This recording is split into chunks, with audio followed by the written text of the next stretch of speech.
Hello, Teach Better family. It's me, Brianne Fennel, and I am a training and development specialist with the Teach Better team. I am joined here with Karen Phillips, and we are going to talk all things Teach Better 22. So stick around.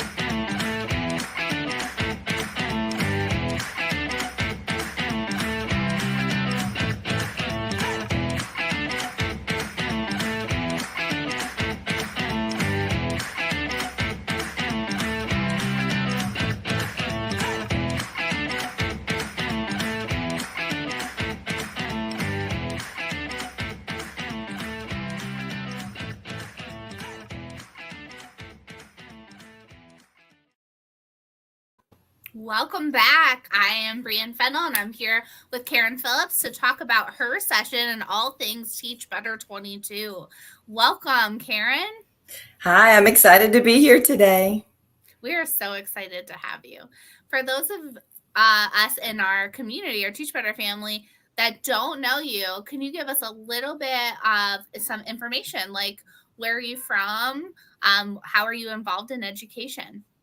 Sure. I'm from Georgia, and I have been teaching since 1991. And right now, I'm in the process of my final defense for my dissertation. So hopefully when I come to Teach Better 22, I'll be Dr. Phillips, not just Karen Phillips. Yay. And I'm the mother of 4 boys. I have taught everything in elementary school from pre-K to 5th grade. I've been an EIP teacher, which I currently am at the moment. And I adore teaching, so I'm still here. Will you tell us a little bit, what does EIP mean? EIP in Georgia, that's our early intervention program. Okay. And so we get that for our children who are struggling in either reading or math. Those are the only 2 subjects that are covered in EIP.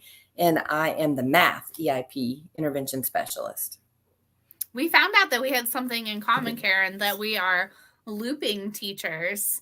Yes. And so I am going to be looping 2-3 now, and I was a 1-2 looper. So what are some of the benefits that you feel come with looping? Oh, there's so many benefits. That first 6 weeks, you don't have to get to know your children, maybe 1 or 2 that come into your class, but the majority of your class, you already know them. You know their strengths, you know their weaknesses, you become their constant in their life. Children who might not have that at home, you're their one every year. They don't have to worry and have fear and angst about who my teacher is going to be next year.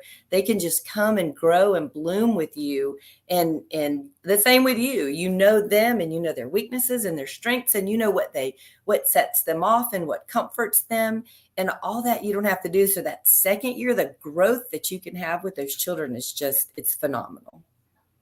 I agree with everything you said. Do you think that do you find that a lot of people in Georgia do looping, or was it kind of a niche that you had? A lot of people don't do looping. I don't understand why. They don't. I don't know if they just don't know the research behind it, if they don't understand how significant looping can be for children. There's very rarely a time that a child is in a teacher's classroom that they don't need to be with that teacher again the next year for whatever reason. And, if that be the case, that one child could go to a different teacher. But, oh my gosh, just the benefits of looping are insurmountable. I mean, it's so powerful. I wish more people did it. Absolutely. All right, Karen, well, tell us a little bit about your your involvement with the Teach Better team. What got you connected with us? Well, actually, I've been following Teach Better for years. I ran across Teach Better one time when I was doing a research for one of my papers. And I said, oh my gosh, this group of teachers, they are so energetic, and they are so positive, and they are so full of energy, and they want to teach better. Everybody, we have to do what the state tells us to do. We have the standards, we have the core. We don't get to make that choice. But Teach Better is is an organization that all these people come together to make this an oasis for children, so that when they come into your classroom, you're teaching better, and you're exciting the children, and these children are wanting to learn, and they feel successful. And when you do that, you're reaching them socially and emotionally. You're reaching them academically in so many different ways. And I wish more organizations were as energetic and positive as Teach Better. And when I found that, and then I kind of got lost in my dissertation. And then this year I said, I'm going to become a part of this organization because these people are phenomenal. And I want to be on this train to make education better. You hear so many negative things about education, but there's so many positive things. And I think Teach Better is one of those organizations that is full of nothing but positivity. And I love that. Oh my goodness, that was such a heartfelt. I know, like, from the bottom of my heart and our Teach Better community, that we welcome you. We're so glad that you found us and that you are a part of this journey. Like, you are a part of this family. Yes. So tell us about your session for Teach Better 22. Like, what? Don't give it all away because we want to be surprised. But if people are looking through the schedule and they see your session, like, what are some of the key points that you can tell us about your session? Well, I won't give it away, but I will say, if you come to my session, the one thing that you're going to do is you're going to learn about how to choose effective priority standards. I was looking at Georgia and I was looking at Ohio, and the number of standards just in math that every child has to learn before fifth grade. In kindergarten, it's like 24, 25 standards. Then when they get up to fifth grade, you're talking 30 and 35 standards. And that's when, they break those standards down. But, we teachers, we know better. If it's standard, 4, A, B, and C, well, you still have to teach A, B, and C. There's still teachable moments. So, when you take that and you look at that and you think, holy cow, these kids, especially COVID, coming out of COVID, and really there may be 52 weeks in a year, but we don't have 52 weeks to teach. We might have 30, and that's with perfect attendance and no interruptions and no bad weather. So we have a lot of standards to teach in a short amount of time. So I'm going to show people how to pick priority standards that build and scaffold from kindergarten to fifth grade. And then you could also carry that to middle school. What do they have to know to really build on each other, to show that growth and give that success to those kids?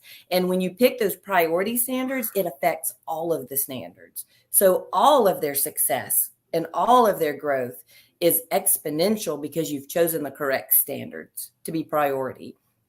And then teaching with grace, I think that's important because I don't want to be judged on the time that I made a mistake. I don't want to be judged on the time that I failed or didn't accomplish the goal that I wanted. And we need to remember, as teachers, when we're teaching these little people, when they come to our rooms, we need to teach with grace, and we need to give them the room to make mistakes, to grow, and not treat them as little adults, but treat them as little people who were growing into grown adults who can take care of themselves. We want them to be happy and successful and intelligent, and it takes grace. And we need to show grace to our teacher friends, as our colleagues, and we need to show grace to our students. Yes.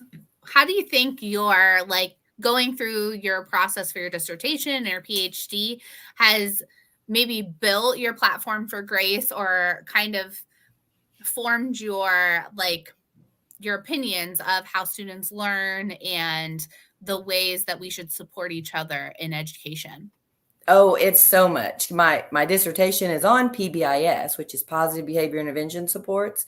And I also talk about other social and emotional platforms out there as well. And, children need to know that they're not alone. Children need that support. But not only children, teachers need to know they're not alone. Every third grade teacher should be working with every other third grade teacher, and should be working with the fourth grade teacher and the second grade teacher, and know that we are a community building these children, not just individual people that go in and close our door. We need to be reaching out to each other. And if we do that, it is so much more powerful to be a village than to be a house. And so I don't want my classroom to be a house. I want my classroom to be part of a bigger village so that those students know when they come out of my room, they can ask anybody for help. And I can ask anybody for help. If I see a successful second grade teacher, I can say, what are you doing?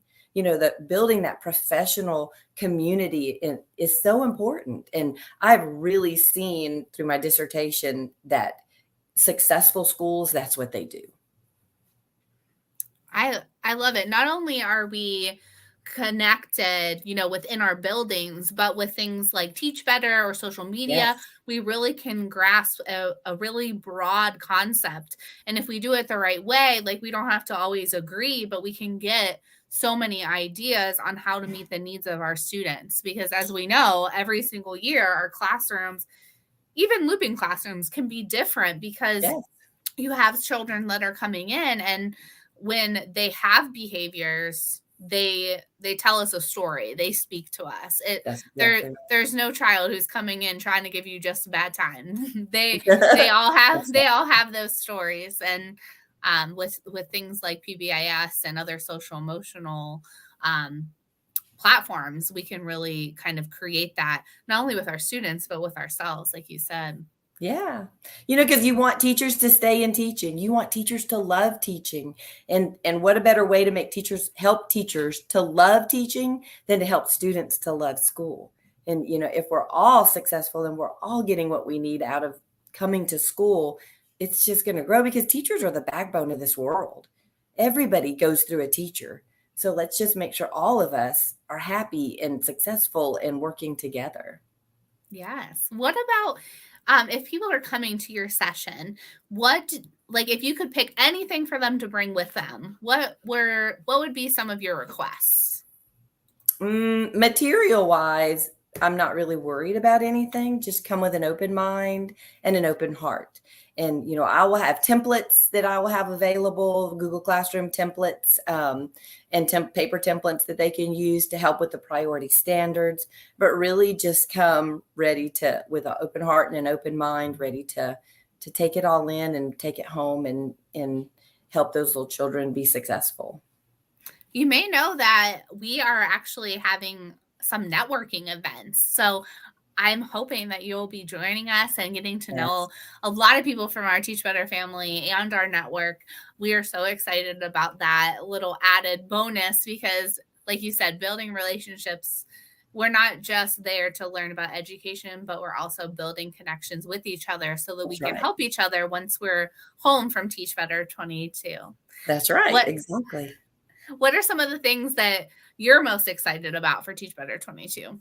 Oh, I'm excited to actually meet all of these amazing people and go to other people's sessions with my open mind and my open heart and learn because, just because I've taught in Georgia my whole life, that doesn't mean that I know everything that's going on in education. And I can research, like you said, and I can go to conferences, but I like to meet people from outside of my area. I like to meet people who are learning different because differentiation in my classroom only happens if I'm able to differentiate. I can't be in that mindset where I know everything and I am in control of everything. In order for me to differentiate my children and them to be able to learn on their level, I have to be able to differentiate. And I do that by learning from other people and knowing that I don't have to do it alone and coming to such a positive event. I'm just so excited.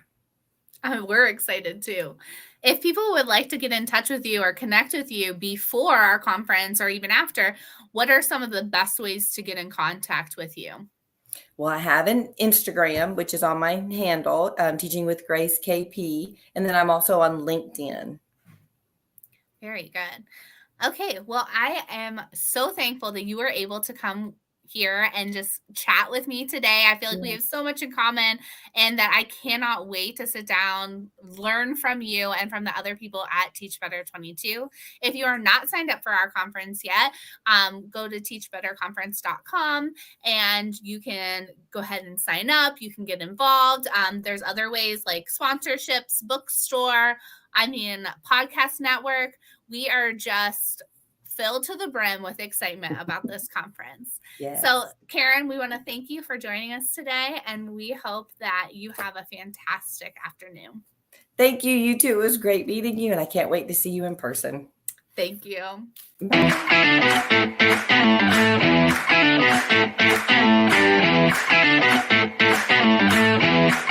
Bye.